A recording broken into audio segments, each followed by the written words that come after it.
everyone, welcome back to another Total War Warhammer 2 multiplayer battle. This is going to be the Bretonnian Peasants versus the Vampire Coast. Our front line, or very wide front line, is a kind of mixed grouping here of 4 men-at-arms with shields that are slightly upgraded.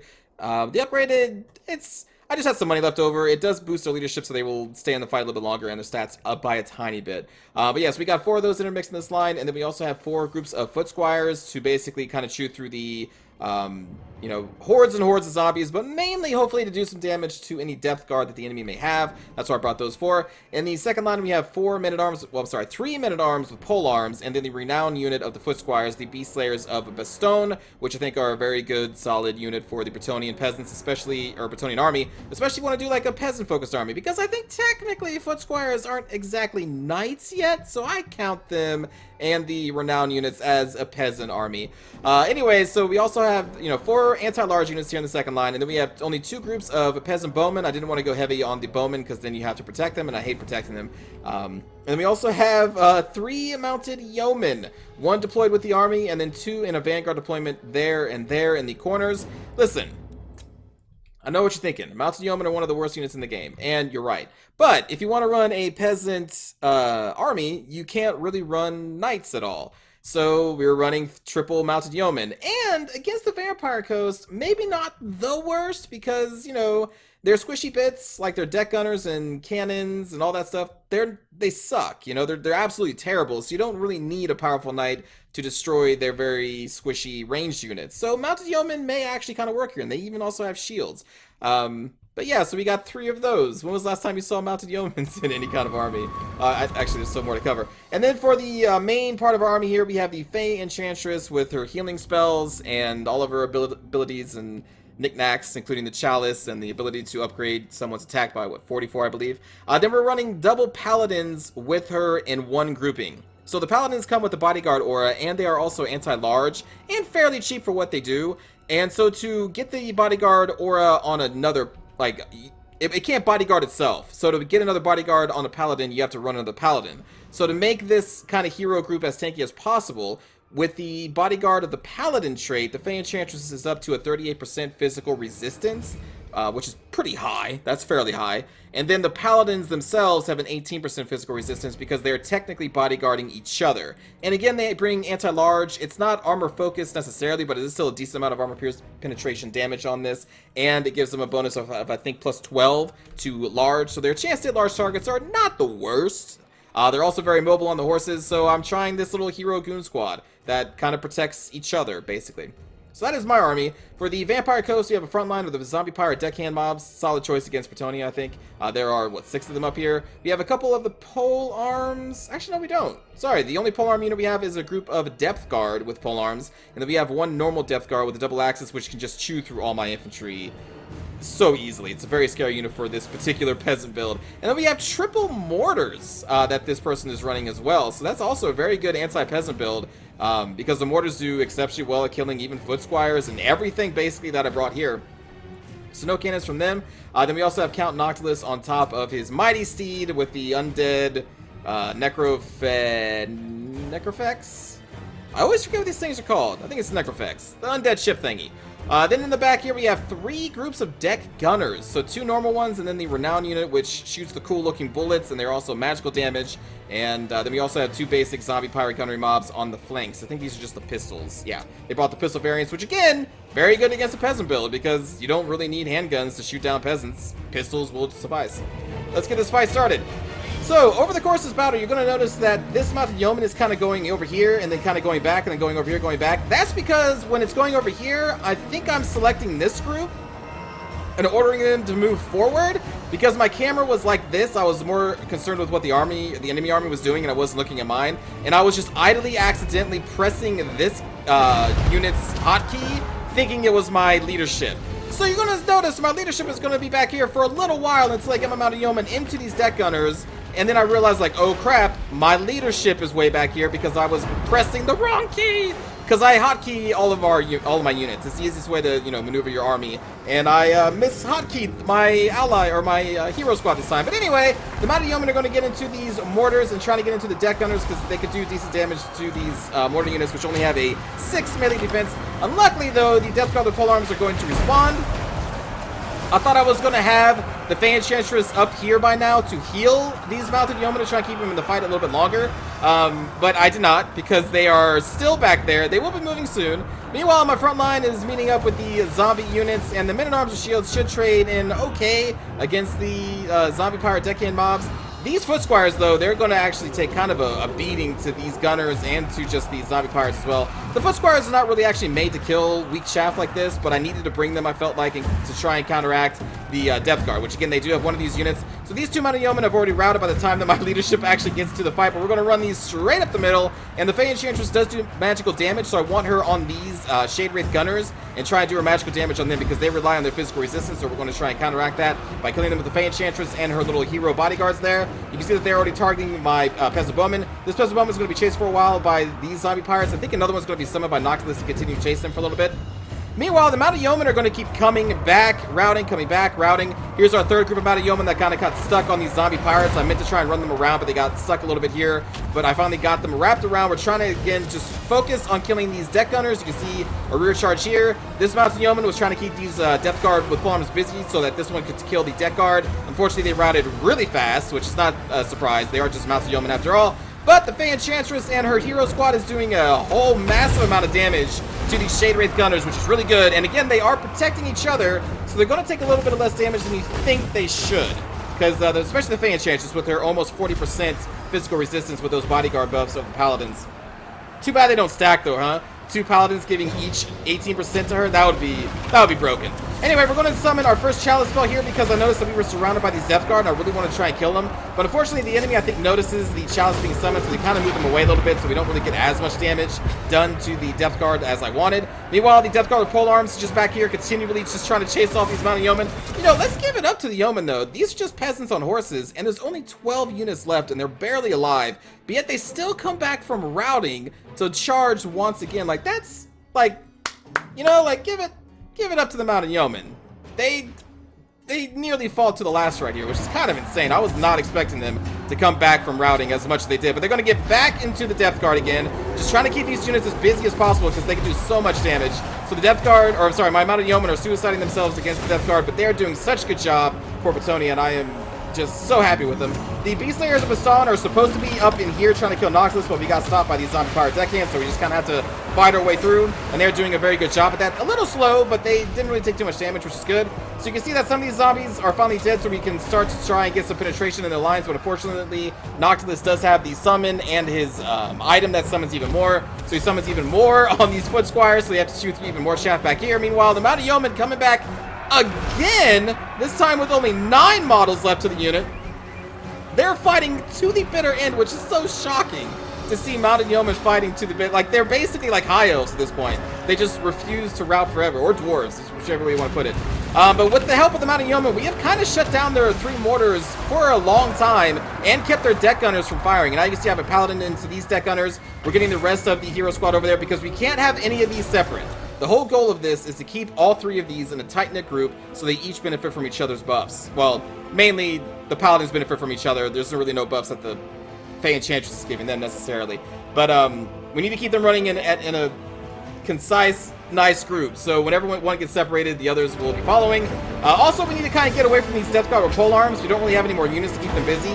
So you're going to notice that I'm going to actually run our hero squad away from their squishy bits and just come over here on the flanks to try and help these foot squires against this Death Guard.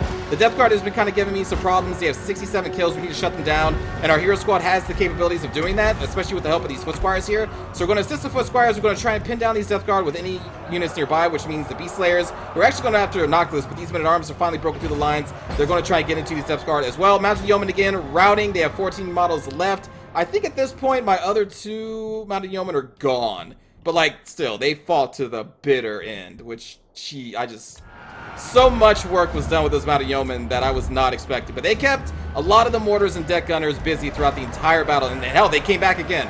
So this unit is not yet done. I don't remember maybe I run them into these mortar team. I can't remember. Anyway, We got some men-at-arms with shields coming up here to try and threaten the mortars. I think these amount of yeomen are going to go into the mortars. These are going to get, unfortunately, stopped by another summoned group of zombies. This foot squire finally got through another summoned group of zombies, but they are near death at this point because they've been getting shot at by the mortars, probably by the death guards a couple times. Our second challenge spell going down from the Fey Enchantress here on these death guard. Doing an okay amount of damage. They weren't as clumped up as I thought they were. But yeah, we're going to just try and get everything around Noctilus, around these death guard, especially the foot squires, because they have the anti-armor, anti-infantry on their stat line there. And yeah, the mounted yeomen just get in here, and again, you don't need much to kill mortar teams and deck gunners. Their defensive stats are terrible. So, mounted yeomen kind of shine, maybe, in this matchup. Well, let's not say shine. Maybe they're acceptable. Let's say they're acceptable. Anyway, this group of archers was chased way the hell out here. I'm finally pulling them back. I think my second group of archers got just destroyed by deck gunners, and especially a mortar team I think was firing at them as well. But in any case, we had wiped out the remaining death guard with the help of the foot squires and men-at-arms. The Fey Enchantress and her bodyguards are now back on Count Noctilus and these death guard, who are now being surrounded by the Beast Slayers of the Stone, whatever foot squires we can manage to pull out at this point in the battle, and men-at-arms as well. And we're all just gathering around Noctilus. The balance of power is now starting to get into our favor. We still have mounted yeomen who just exceptional work, yeomen. I'm so proud of these peasants right now. So very proud. And yeah, now it's just kind of a slugfest around Noctilus, getting our anti-large paladins in there, getting our men-at-arms who are keep routing, but they will come back.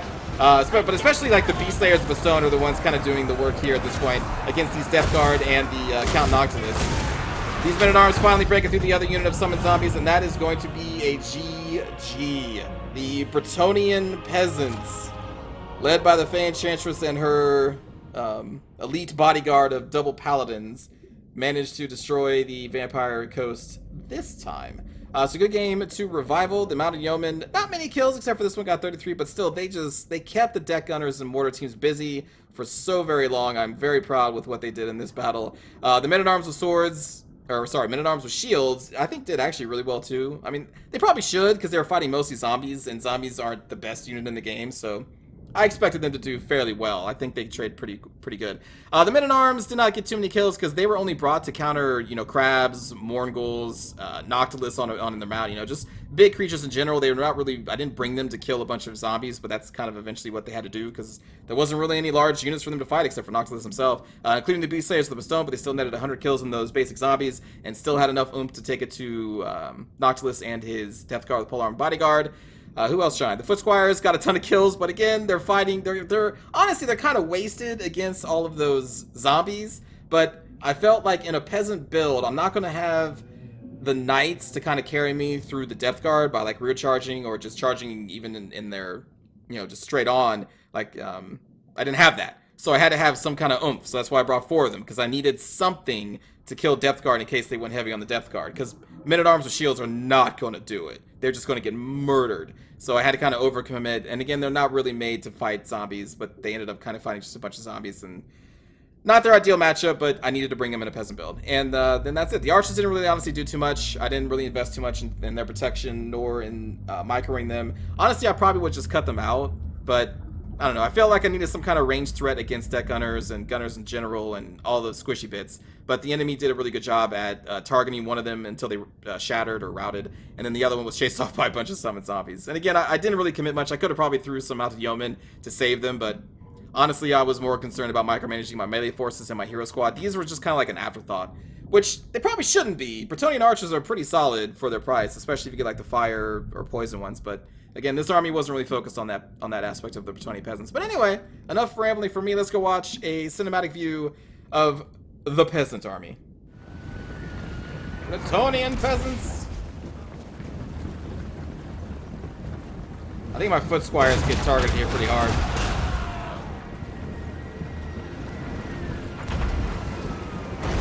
Ooh.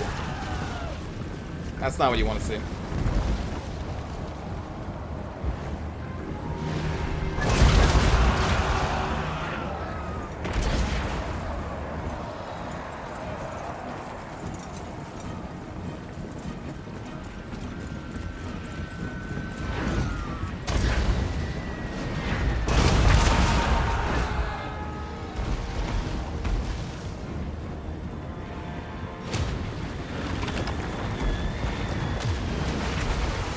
Oh wow, that's a really early zombie slap. Charge of the yeoman! Yeah! Alright. Oh, you know what? They were probably charging the mortar team. They definitely are. And these just happen to get in the way of their charge there. Oh, God. Totally meant what happened here. Totally meant to corral them around the mortars like we did. Intentional, obviously. God, these poor yeomen.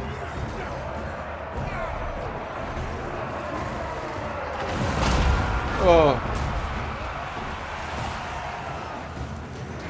Where's the Fey Enchantress?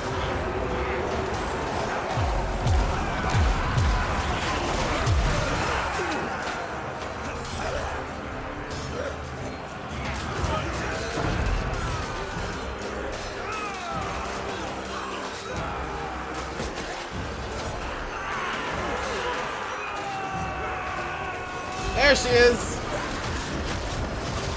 Paladin's trailing a little bit behind, I think just because they're slower.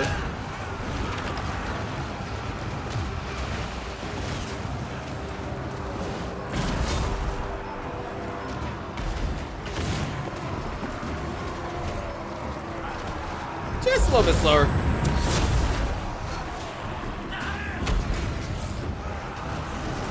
They're in there now.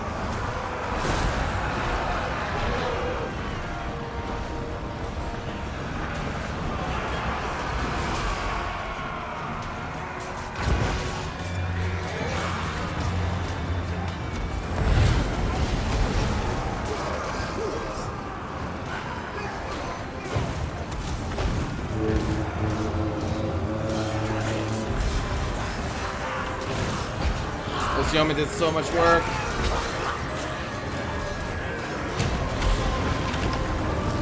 Here we are trying to silence all their mortars.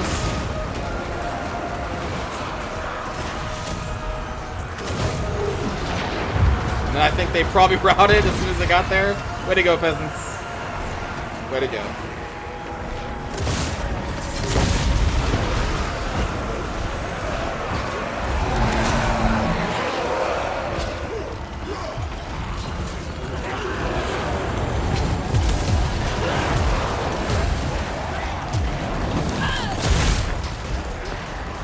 Yeah, like this trio tanked a lot.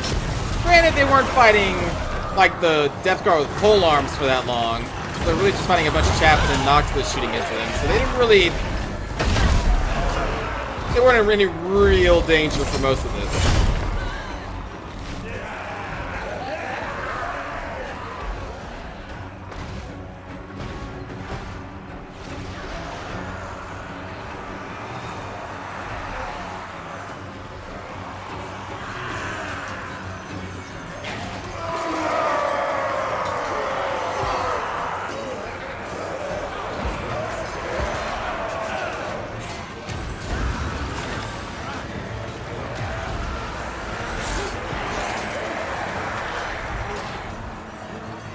Luckily, like, we weren't even really fighting the full Death Guard unit here for a while, it looks like. Only a couple of them. Because the zombies were blocking the way.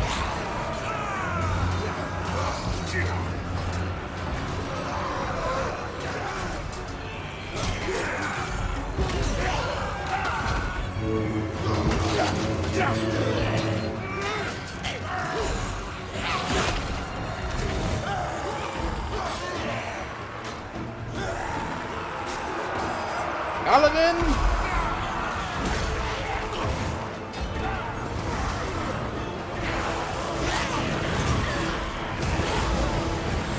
So now they're, of course, suffering the Fey Enchantress Aura. I think it's -5 attack, and then damage over time.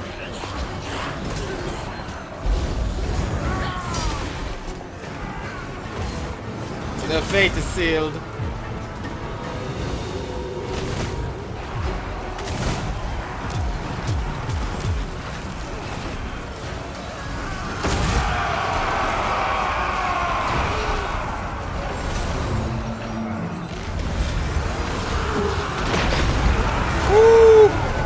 May have hit some of my people too, maybe a little.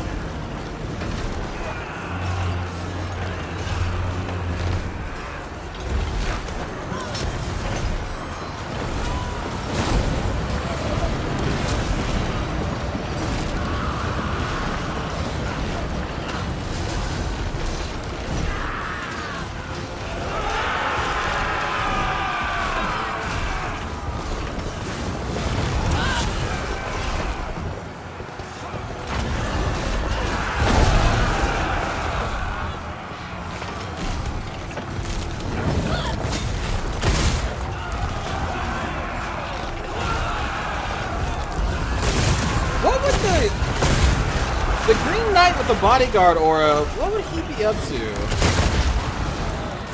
90%? Isn't 90% I think the max you can get? Because I think technically it would put it up above 90% with the bodyguard aura on the Green Knight, right? I never actually tried that. I just thought about it right now, like, huh?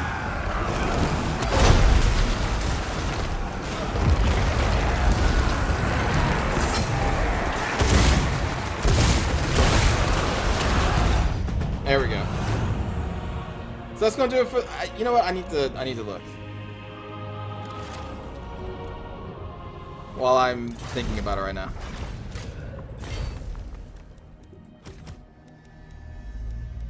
Because the Green Knight has... Oh, it's only 55%. Okay, I thought he was up to like 75%. Okay, never mind. Not too crazy.